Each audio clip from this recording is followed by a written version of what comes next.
그날 아침도 평소와 다르지 않게 출근 준비를 하고 있었습니다.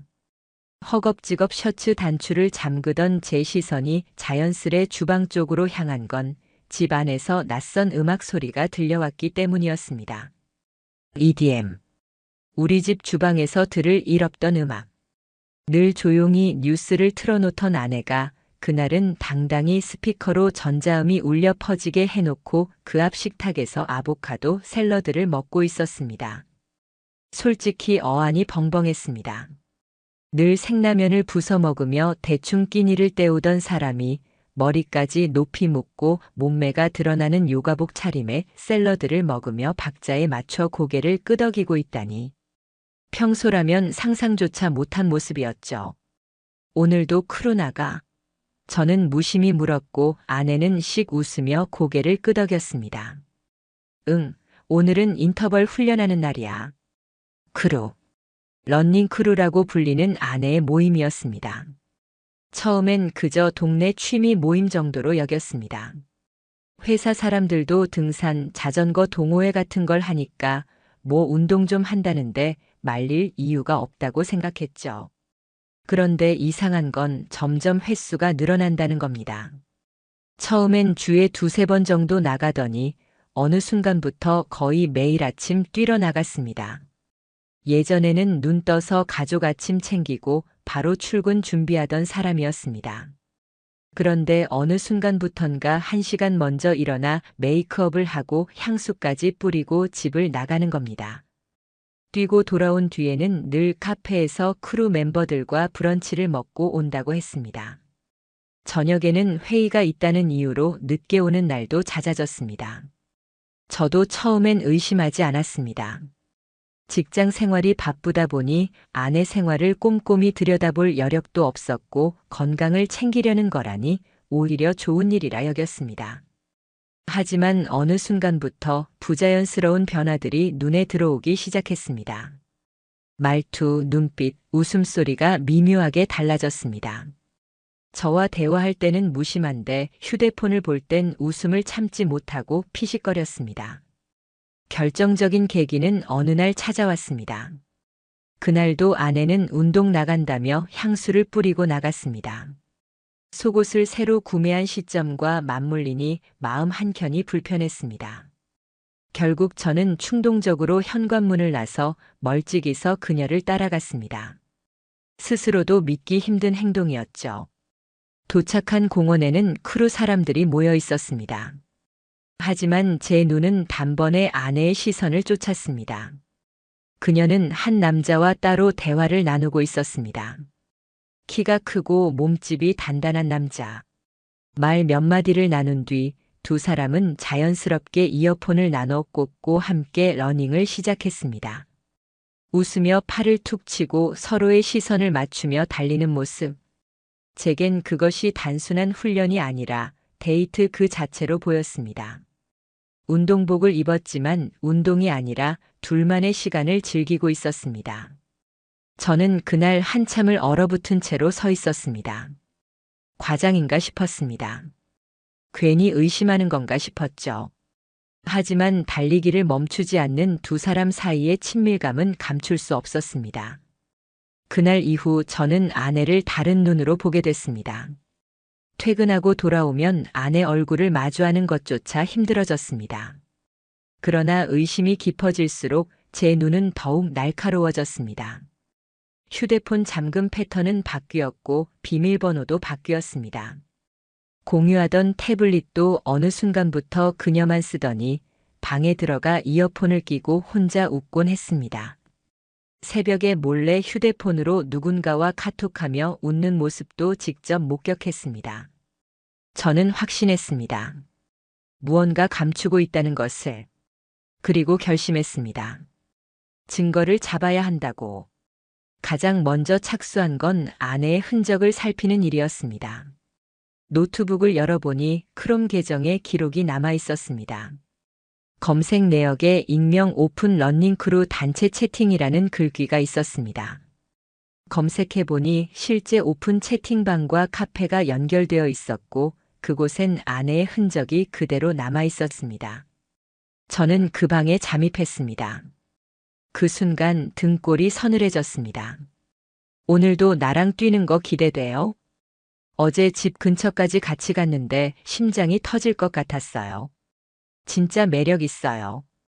운동하는 여자가 이렇게 예쁠 줄 몰랐네. 그 대화는 명확히 아내를 가리키고 있었습니다. 시간, 장소, 묘사된 상황이 하나같이 맞아떨어졌습니다. 상대는 그녀가 유부녀란 사실을 알고 있음에도 관계를 이어가고 있었던 겁니다. 저는 모든 대화를 캡처했습니다. 대화 시간도 체크했습니다. 그뿐 아니라 몰래 위치 추적 앱까지 설치했습니다. 어디서 무엇을 하는지 알아야 했습니다. 며칠 뒤 거짓말 같은 상황이 밝혀졌습니다. 아내는 러닝을 한다며 공원에 간다 했습니다. GPS는 실제로 강변 공원을 가리켰습니다. 그런데 1시간 뒤 위치가 우리 집으로 표시되더군요. 잠시 후 현관문이 열렸고 헐떡이며 운동복 차림으로 들어온 아내를 보았습니다. 그런데 전화기 너머로 오늘 진짜 좋았어. 다음엔 나 혼자만 말고 너도 같이 와라는 대사가 터져 나왔습니다. 집. 제게 있어 가장 안전한 공간이자 삶의 무게를 버티게 해주던 터전이었습니다. 그런데 그 집이 이제는 누군가와의 비밀스러운 만남의 장소로 변해 있었습니다. 그날 저는 무너졌습니다. 동시에 결심했습니다. 감정이 아니라 이성을 붙들어야 한다고. 끝까지 가야 한다고. 이제부터가 시작이었습니다. 아내의 숨겨진 진실을 목격한 그날 이후 저는 마음 한구석에서 차갑게 무언가가 굳어지는 것을 느꼈습니다. 아무리 시간을 돌려 생각해도 단순한 오해가 아니었습니다. 분명히 무언가가 있었고 제게 보여주지 않은 세계가 그녀 안에서 자라고 있었습니다. 하지만 제가 깨달은 건 단 한 가지였습니다. 감정은 이제 제게 도움이 되지 않는다는 것. 분노에 몸을 맡기면 제 손에 남는 건 후회뿐일 거라는 것. 그래서 저는 다짐했습니다. 냉정해지자. 끝까지 버텨내자. 그리고 진실을 드러내자.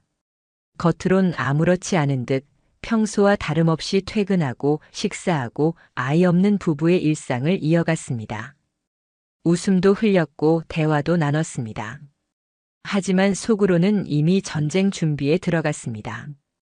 가장 먼저 저는 증거를 정리하기 시작했습니다. 누가 봐도 부정할 수 없는, 법정에서도 통할 수 있는 기록들을 남겨야 했습니다. 아내의 휴대폰은 이미 단단히 잠겨 있었으니 섣불리 손 떼는 건 위험했습니다. 대신 그녀의 노트북과 태블릿이 제 첫 번째 타깃이었습니다. 노트북을 켜니 크롬 브라우저에 자동 로그인된 계정부터 눈에 띄었습니다. 검색 기록에는 낯선 카페 주소와 익명 오픈챗, 운동 커뮤니티 같은 키워드가 줄줄이 남아 있었습니다. 지도 앱에는 평소와 달리 자주 방문한 기록이 찍혀 있었는데 익숙하지 않은 장소들이 눈에 띄었습니다.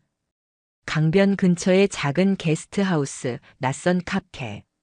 사진 앨범은 더 충격적이었습니다. 셀카 사진이 몇 장 있었는데 그녀의 얼굴 너머로 비친 그림자가 제 뇌리에 박혔습니다. 마치 일부러 찍은 게 아닌 듯 자연스레 카메라에 잡힌 남성의 실루엣. 게다가 놀랍게도 그 사진들 중 일부 배경은 제게 너무나도 익숙한 우리 아파트 단지 근처였습니다. 그 순간 느꼈습니다. 아내가 다른 남자와 우리 집 인근에서 몰래 만난다는 것. 이건 단순한 불륜이 아닙니다. 제 존재 자체를 무시하고 가정을 조롱하는 행위였습니다. 그러나 저는 혼자 힘으로 모든 걸 다 밝힐 수 없었습니다. 감정적으로 움직였다가는 단순한 다툼으로 치부될 위험이 컸습니다. 그래서 저는 냉정하게 선택했습니다. 바로 사설 탐정을 고용하는 것이었습니다.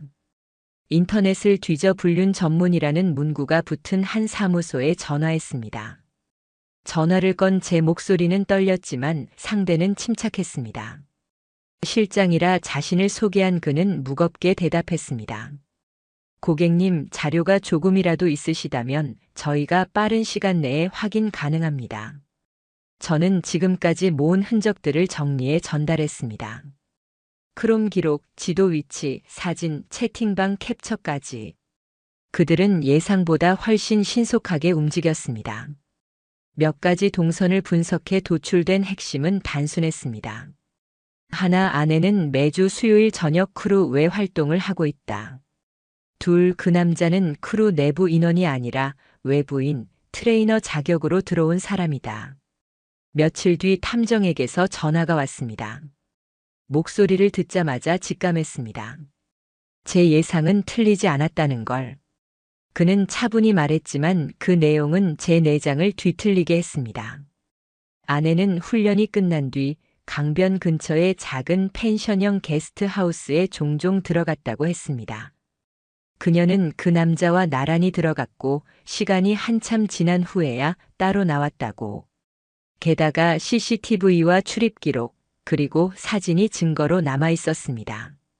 한 장의 사진에는 모자를 눌러 쓴 아내와 검은 마스크를 낀 남성이 나란히 걸어 들어가는 모습이 선명히 담겨 있었습니다. 더 충격적인 건 남자의 정체였습니다.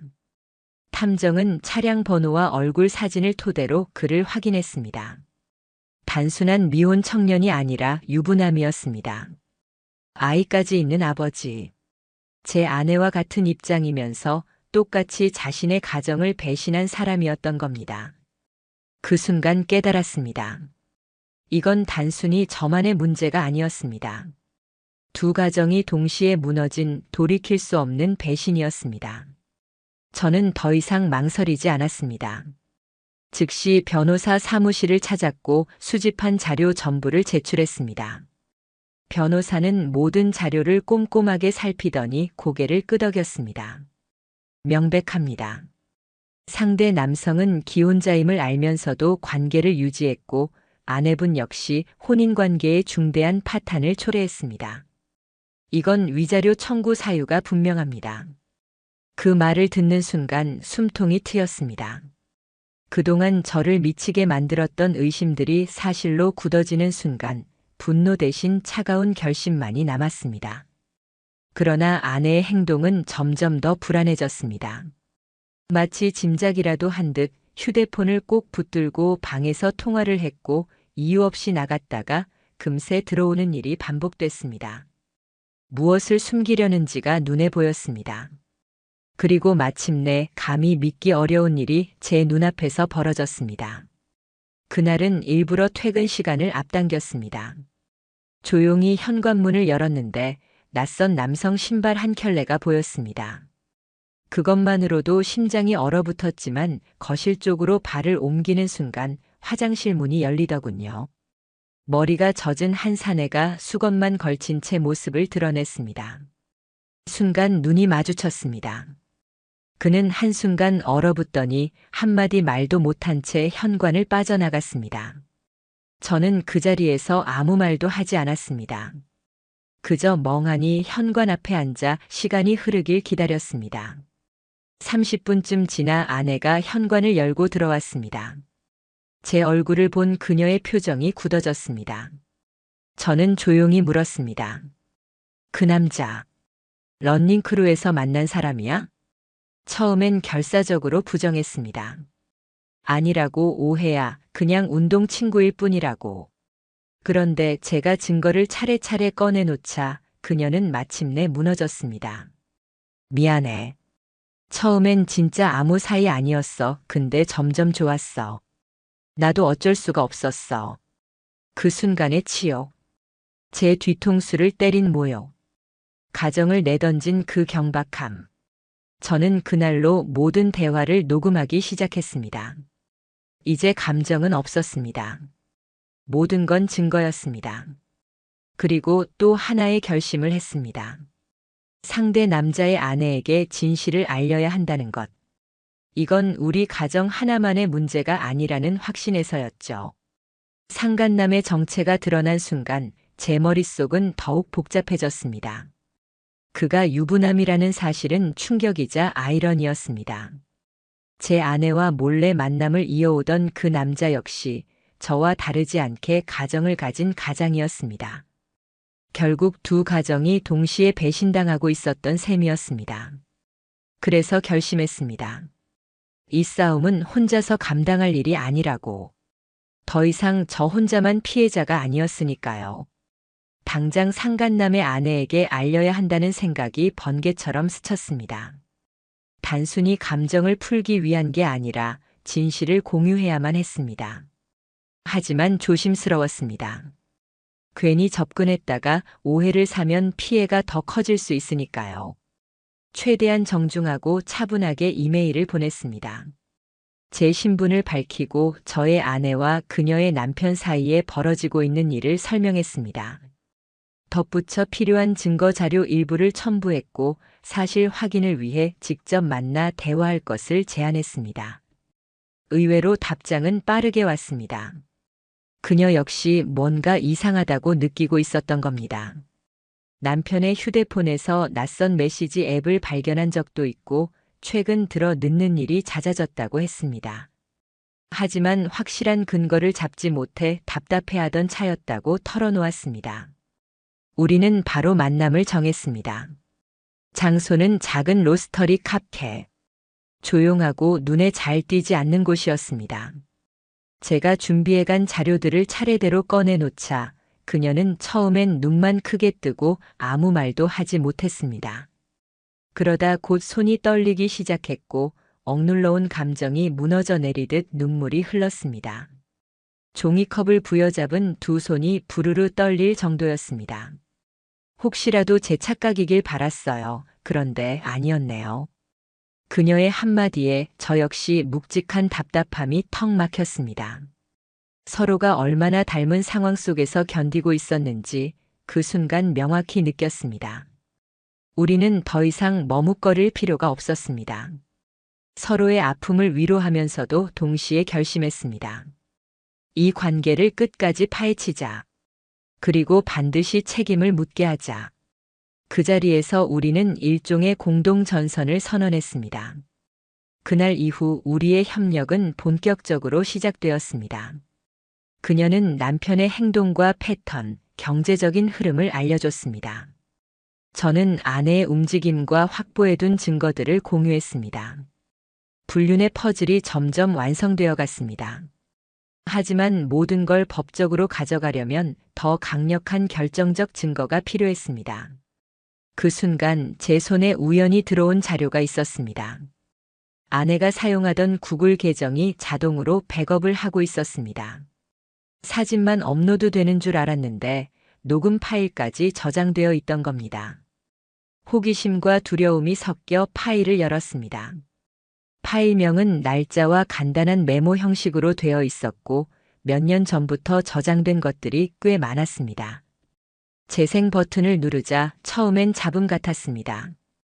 사람들의 발소리, 웃음소리. 크루 활동 중 녹음된 것이 분명했습니다. 하지만 몇 개를 건너뛰던 순간 제 숨이 막혔습니다. 이제 우리 집으로 가자. 남편은 이 시간에 항상 안 들어와. 그 짧은 대사 하나가 제 심장을 쥐어뜯었습니다. 제 아내의 목소리였습니다. 너무도 선명하게. 이어지는 잔잔한 웃음, 낮은 대화, 그리고 문이 닫히는 소리. 제가 살아온 집이, 제가 지켜왔던 터전이 다른 남자를 데려오는 공간으로 전락했다는 사실이 녹음 파일을 통해 적나라하게 드러났습니다. 저는 파일 재생을 멈추지 못했습니다. 한동안 멍하게 이어지는 잡음을 듣다가 다시금 대화가 터져나왔습니다. 오늘은 진짜 잊지 못할 것 같아. 조심해야 해. 들키면 끝장이야. 두 사람이 나누던 속삭임은 칼날처럼 제 가슴을 찔렀습니다. 이건 단순히 불륜이 아니라 철저한 기만이었습니다. 저는 책상 앞에 앉아 한참을 움직이지 못했습니다. 머릿속이 하얗게 비어버렸고 손가락 끝까지 싸늘해졌습니다. 하지만 다시 마음을 다잡았습니다. 이미 여기까지 왔습니다. 더 이상 눈 감아줄 수는 없었습니다. 오히려 이 녹음 파일이야말로 결정적 증거였습니다. 법정에서 부정할 수 없는 진실. 저는 변호사에게 곧바로 연락했습니다. 자료를 전송하고 상담을 이어갔습니다. 변호사는 잠시 말이 없더니 차분히 대답했습니다. 이건 굉장히 강력합니다. 상대가 아무리 부인해도 정황과 함께 제출하면 부정할 수 없는 증거가 됩니다. 그리고 저는 상간남의 아내에게도 이 파일을 들려줬습니다.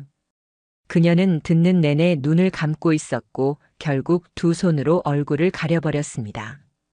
눈물이 흘렀지만 이번엔 그 눈물 속에 분노가 섞여 있었습니다. 이제 확신이 생겼어요. 제 남편은 반드시 대가를 치러야 합니다. 우리는 거기서 또 한 번 결심을 굳혔습니다. 저는 이혼과 위자료 소송을 진행하고 그녀는 남편을 상대로 형사 고소까지 고려하기 시작했습니다. 이제 단순히 가정을 지키는 문제가 아니라 진실과 책임을 묻는 싸움이 된 겁니다. 그 후로 아내의 행동은 더 뚜렷하게 달라졌습니다. 그녀는 불안한 듯 제 눈치를 보며 연락을 시도했고 때로는 울먹이며 변명했습니다. 그 사람한테 진심은 아니었어. 그냥 순간적인 실수였어. 가정은 지키고 싶었어. 하지만 그때의 저는 이미 달라져 있었습니다. 흔들리지 않았습니다. 그 어떤 미사여구도 회유도 변명도 더 이상 제 마음에 들어오지 않았습니다.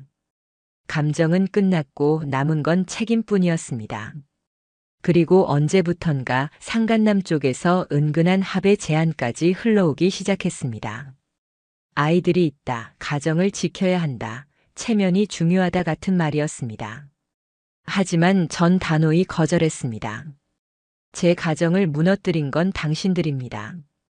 이제 와서 체면을 운운할 자격은 없습니다.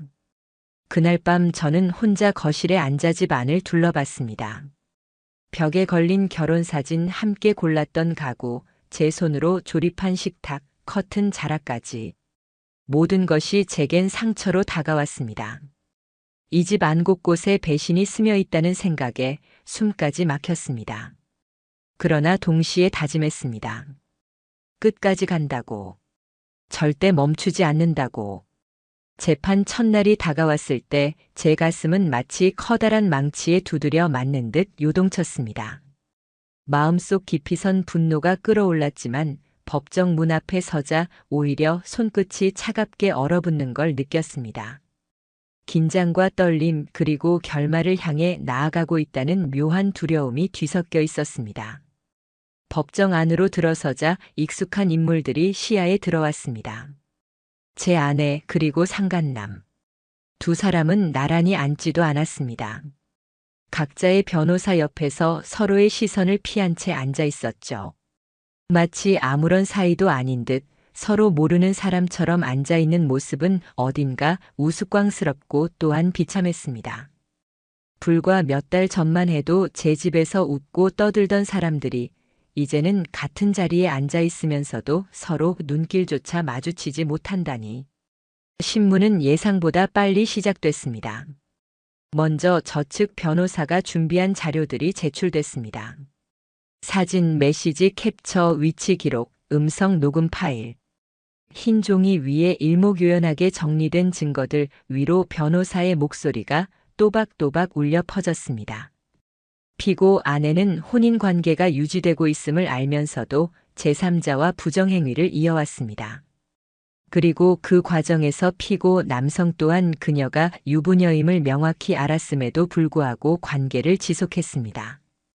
이에 원고는 혼인 파탄에 대한 책임이 전적으로 피고들에게 있음을 주장합니다. 말 한마디 한마디가 법정 안공기를 짓눌렀습니다. 상대 측 변호사들은 예상대로 반발했습니다. 메시지나 사진은 오해일 수 있다는 주장, 녹음 파일은 맥락이 불분명하다는 주장. 심지어 둘은 단순한 운동 파트너에 불과했다는 터무니없는 항변까지 내놓았습니다. 하지만 결정적인 순간이 찾아왔습니다. 바로 구글 드라이브에서 확보한 녹음 파일이 틀어진 겁니다. 스피커에서 흘러나온 아내의 목소리가 법정 안에 울려 퍼졌습니다. 이제 우리 집으로 가자. 남편은 항상 이 시간엔 안 들어와. 짧은 문장이었지만 파장은 컸습니다. 방청석마저 순간 고요해질 정도로 공기 자체가 얼어붙었습니다. 판사의 얼굴이 굳었고 변호사들조차 말문이 막혔습니다. 그 목소리는 너무도 명확했습니다. 피고 측이 아무리 편집 가능성을 제기해도 녹음의 자연스러운 흐름과 시간대, 그리고 위치 데이터와 맞물리면서 사실을 부정할 여지가 사라졌습니다. 재판장은 무겁게 말을 이어갔습니다. 피고 측은 현재 제출된 증거들과 그 정황을 반박할 만한 새로운 자료를 제시하지 못하고 있습니다. 그렇다면 이 사건은 피고들에게 명백히 불리하게 작용할 수 있음을 경고합니다. 그 순간 저는 법정 안에서 처음으로 숨이 트이는 걸 느꼈습니다. 긴장으로 잠겨있던 목줄이 풀리듯 드디어 진실이 무게를 드러낸 것이었습니다. 하지만 그 자리에 있던 아내의 모습은 낯설었습니다. 그녀는 눈가에 눈물을 고인 채 고개를 떨구고 있었습니다. 예전 같았으면 그 모습에 마음이 흔들렸을지도 모릅니다. 하지만 이제는 아니었습니다. 이미 수없이 속았고 그 결과가 지금의 현실이었습니다. 그 눈물에는 더 이상 힘이 없었습니다. 며칠 뒤 내려진 가처분 신청 결정은 상황을 더욱 명확히 만들었습니다. 상간남은 우리 집 반경 300m 접근 금지 명령을 받았고 아내는 공동재산에 대한 접근권이 제한됐습니다. 법적으로도 도덕적으로도 그들의 입지는 점점 좁아지고 있었습니다. 하지만 뜻밖의 전개가 이어졌습니다. 러닝크루 내부에서 그 둘의 관계를 오래전부터 수상하게 여겨왔던 누군가가 제게 익명으로 연락을 해온 겁니다. 같은 크루에서 활동하던 여성 회원이었습니다. 그녀는 조심스럽게 말했습니다. 사실 두 분이 단둘이 자주 사라지는 걸 여러 번 봤습니다. 단체 카톡방에도 얘기 안 한 장소에서 함께 있는 걸요. 그 증언과 함께 그녀는 본인이 찍어둔 사진 몇 장 그리고 톡방 내의 기록 일부를 보내줬습니다. 두 사람은 다른 이들이 없을 때 은근히 대화를 이어갔고 서로를 지칭하는 은밀한 표현을 주고받고 있었습니다. 단순한 동료 관계라면 나올 수 없는 내용이었습니다. 저는 그 자료들을 즉시 변호사에게 전달했고 곧바로 추가 증거로 제출됐습니다. 특히 중요한 건 상간남이 끝까지 주장하던 변명이 무너진 대목이었습니다.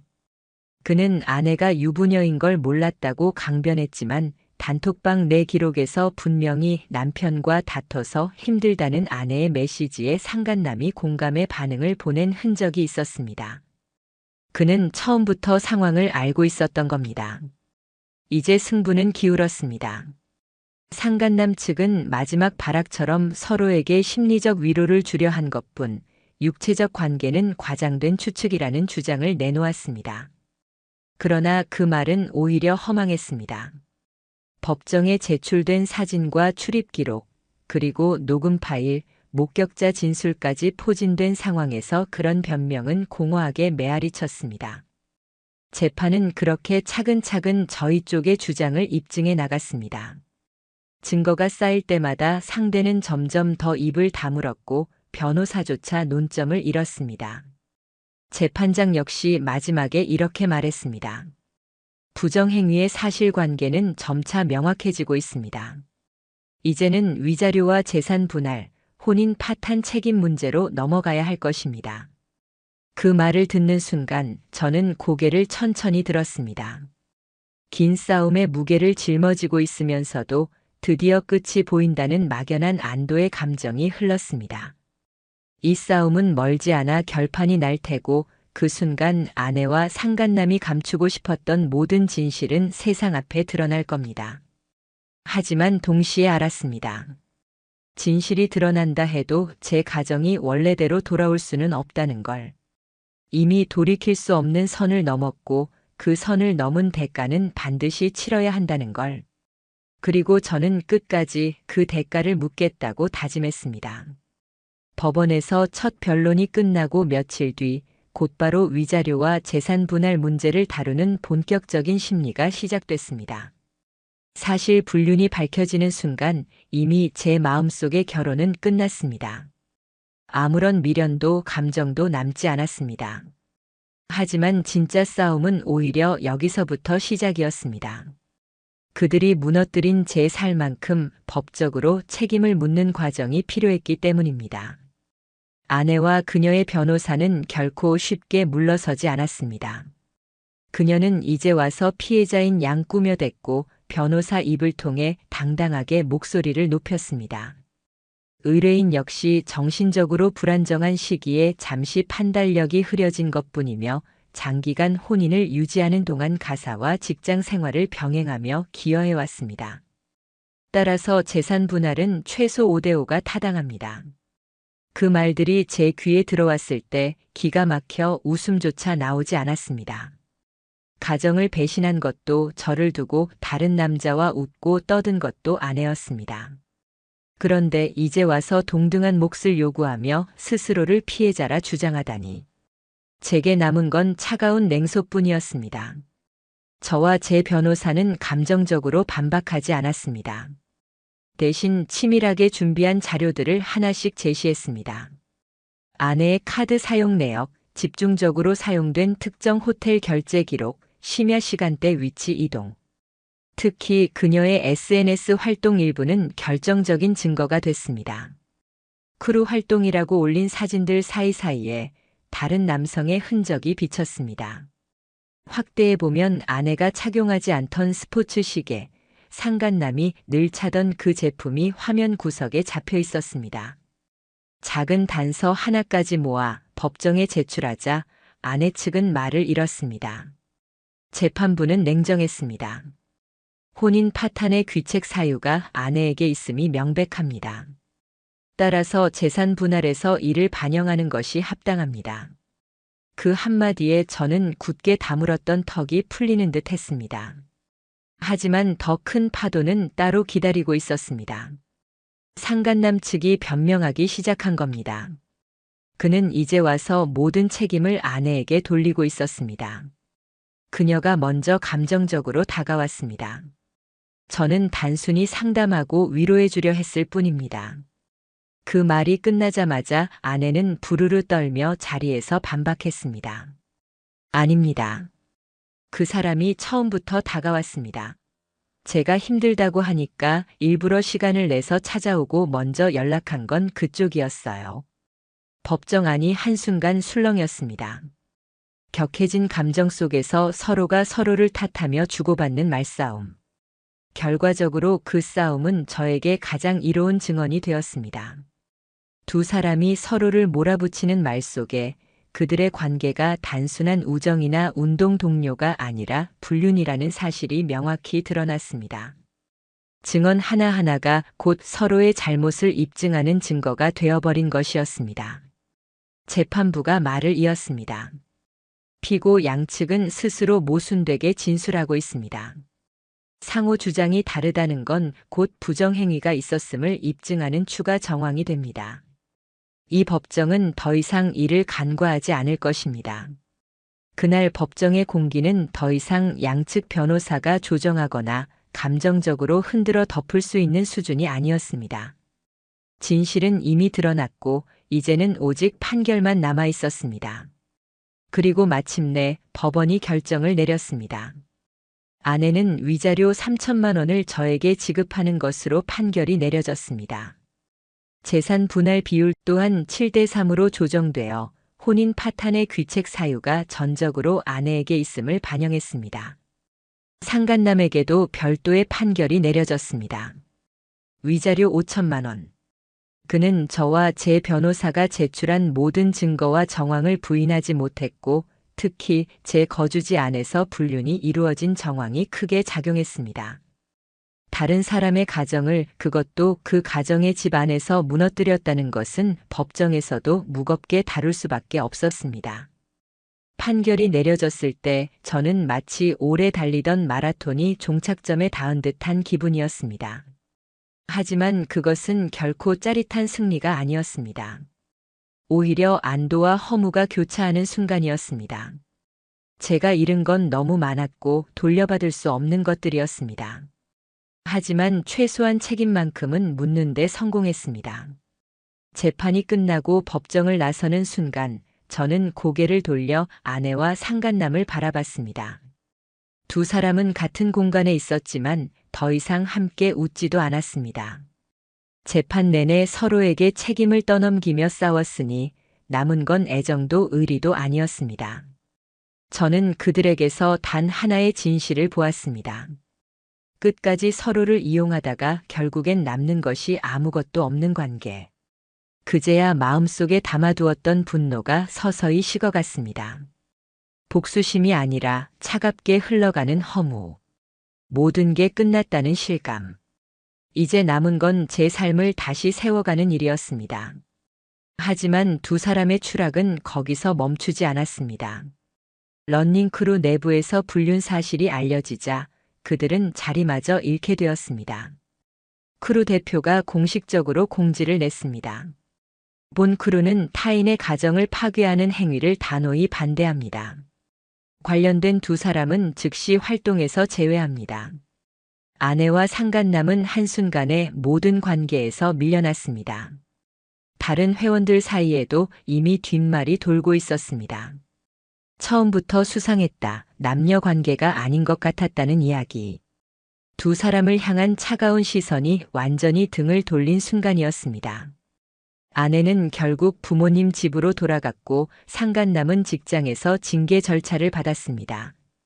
판결 이후의 그 모습은 법정에서 서로를 향해 퍼붓던 그 치졸한 변명 그대로였습니다. 서로를 탓하며 함께 추락해가는 두 사람. 하지만 저는 더 이상 거기에 연연하지 않았습니다. 슬픔과 치욕은 여전히 제 안에 깊이 남아 있었지만 동시에 느꼈습니다. 이제야 비로소 끝이 보인다는 것을. 그리고 다짐했습니다.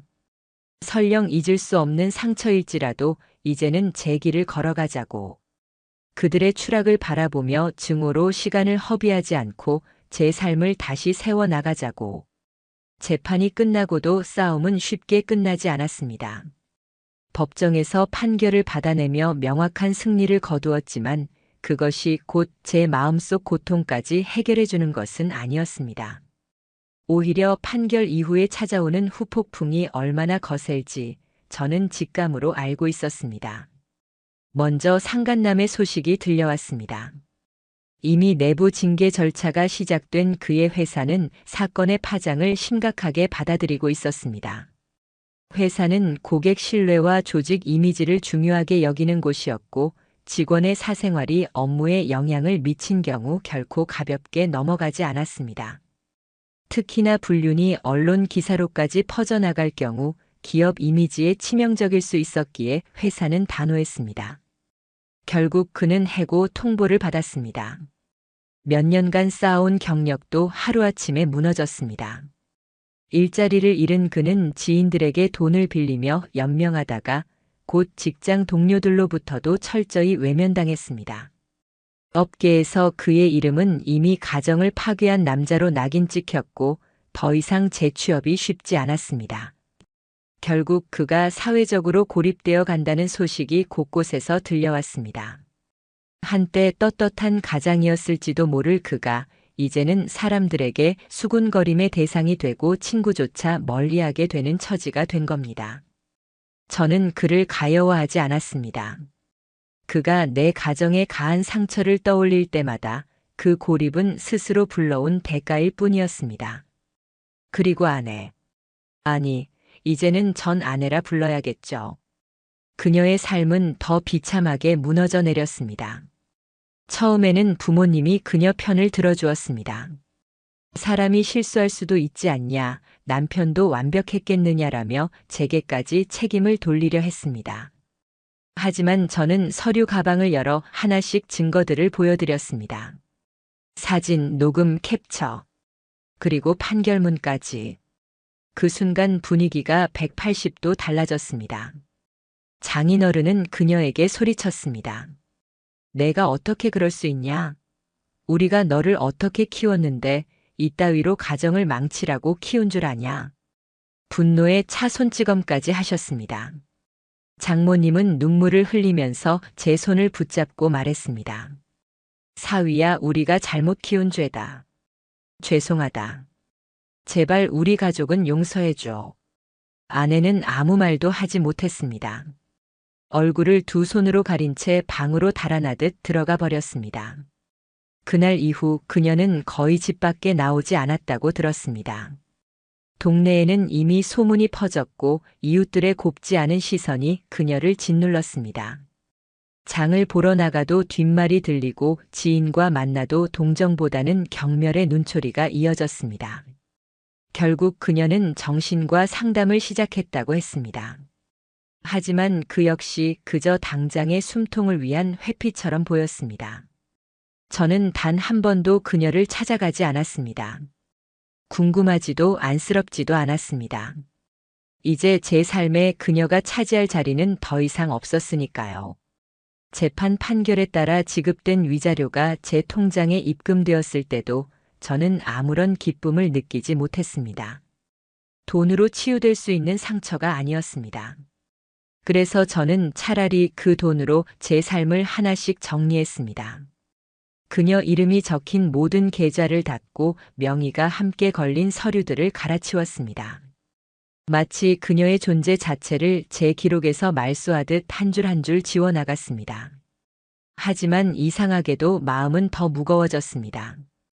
저를 괴롭히던 건 복수가 끝나고 난 뒤 찾아온 공허함이었습니다. 그래서 뭐가 남았냐는 질문 앞에서 저는 대답을 찾을 수 없었습니다. 그런데 충격은 한 번 더 찾아왔습니다. 이혼이 마무리되고 한 달쯤 지난 어느 날 새로운 정보가 제 귀에 들어왔습니다. 상간남과 아내가 다시 연락을 주고받고 있다는 이야기였습니다. 두 사람은 재판과 사회적 추락으로 모든 걸 잃었음에도 불구하고 여전히 서로에게 미련을 두고 있었다는 겁니다. 제가 확인한 문자 내용은 더욱 소름을 돋게 했습니다. 우리도 많이 힘들었어. 하지만 지금은 자유야. 이제라도 다시 시작할 수 있지 않을까? 그 문장들을 보는 순간 치가 떨릴 정도였습니다. 반성은커녕 전혀 뉘우침이 없었습니다.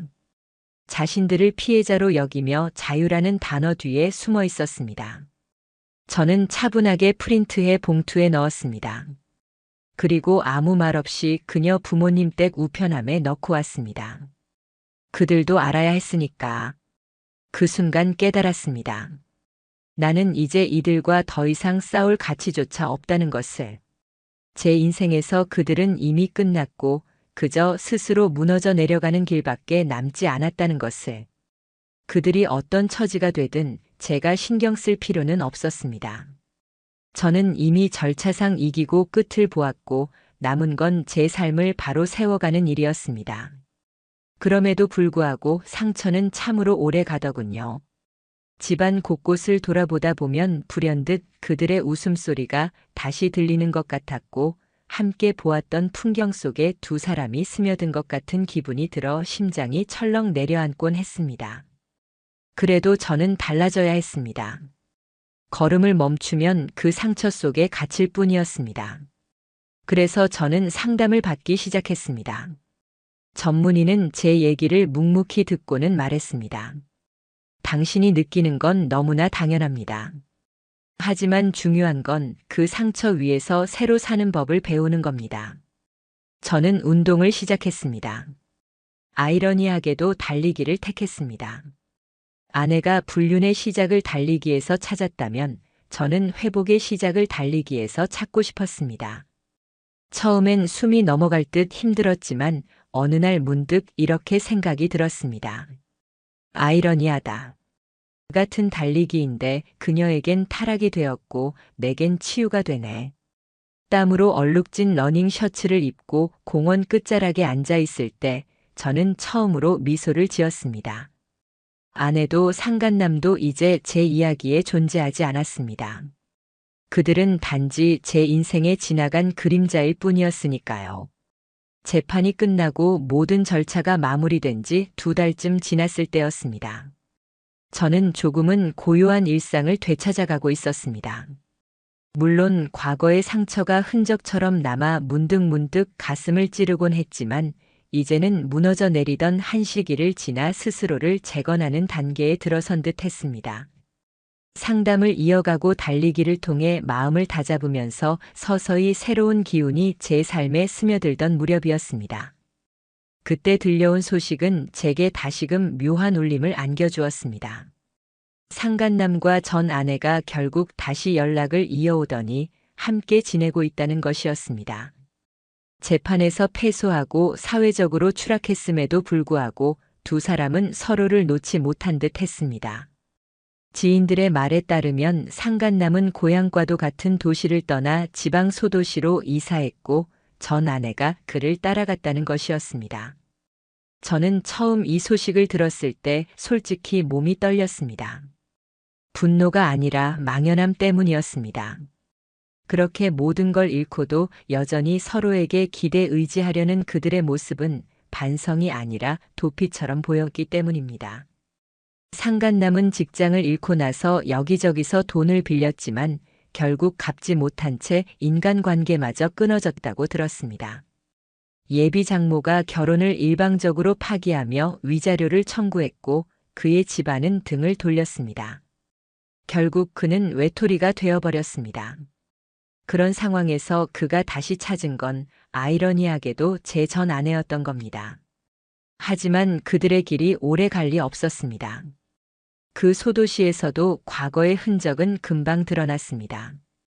인터넷에는 여전히 두 사람 이름이 검색됐고 기사와 후기처럼 남은 기록들이 꼬리표처럼 따라붙었습니다. 어느 아르바이트 자리도 오래 버티지 못했다고 했습니다.